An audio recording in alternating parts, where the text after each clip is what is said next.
कहानी उस पीपल के पेड़ की जिसने योगी आदित्यनाथ को बना दिया था मुजरिम। आखिर क्यों मुस्लिम समुदाय के लोगों ने योगी आदित्यनाथ पर किया था आक्रमण। तो नमस्कार, मेरा नाम है कुंदर वशिष्ठ और आप देखना शुरू कर चुके हैं राष्ट्र वन न्यूज।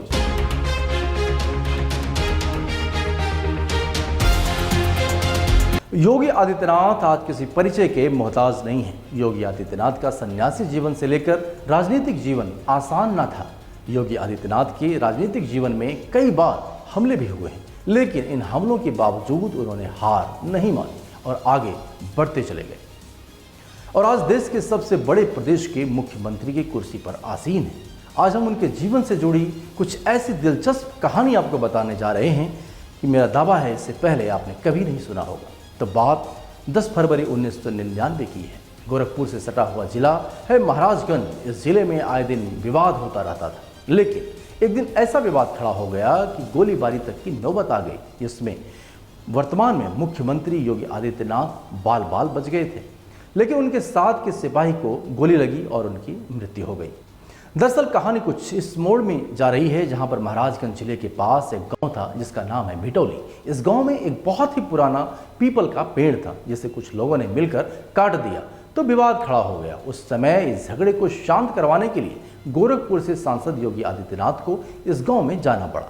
गांव के लोगों की बैठक हुई और बैठक में यह फैसला लिया गया कि पेड़ तो काट दिया गया है, लेकिन उसकी जगह अब दूसरा पेड़ लगवाया जाएगा।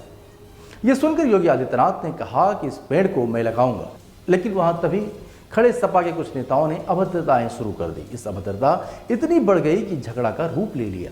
कुछ ही समय में दो गुटों में जमकर पत्थरबाजी हुई। उन्हीं में से कुछ लोगों ने गोलियां भी चला दी। अब बताया यह भी जाता है कि उन्हीं में से एक गोली योगी आदित्यनाथ के साथ रहने वाले गनर को भी लग गई और मौके पर ही उसकी मौत हो गई। ये झगड़ा काफी दिनों तक चला, केस दायर किया गया। अब आप ये सोच रहे होंगे कि आखिर पीपल के पेड़ को काटने से कोई इतना बड़ा झगड़ा कैसे हो सकता है। तो आपको बता दें कि झगड़े को लेकर हिंदू मुस्लिम का एक रूप दे दिया गया था।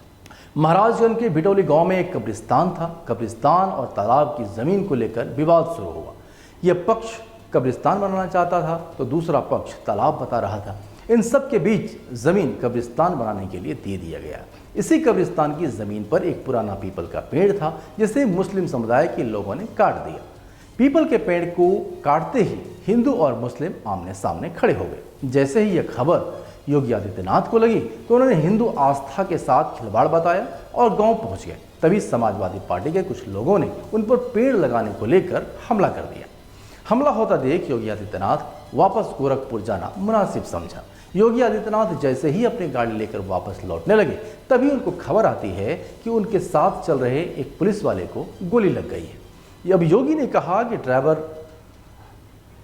ड्राइवर से कहा कि गाड़ी घुमाओ। साथ चल रहे लोगों ने समझाया कि आप उधर ना जाएं तो ज़्यादा अच्छा रहेगा, लेकिन योगी ने कहा जब हमारे लोग मुसीबत में फंसे हों तो हमें पीठ दिखाकर नहीं भागना चाहिए। योगी आदित्यनाथ वापस गांव की तरफ पहुंचे और जमकर हंगामा हुआ। इस हंगामे में योगी आदित्यनाथ को गिरफ्तार करने का आदेश भी दे दिया गया, लेकिन राज्य में कल्याण सिंह की सरकार थी जिसकी वजह से उन्हें कुछ भी नहीं हुआ। लेकिन यह केस 12 साल तक चला और अंत में योगी आदित्यनाथ पर कोई भी जुर्म साबित नहीं हो पाया और उन्हें निर्दोष करार दिया गया। तो आपको योगी आदित्यनाथ से जुड़ी यह कहानी कैसे लगी?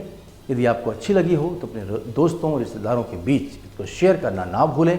साथ ही यदि आप हमारे चैनल पर नए आए हैं तो चैनल को सब्सक्राइब कर दीजिए, बेल आइकन को दबा दीजिए। धन्यवाद।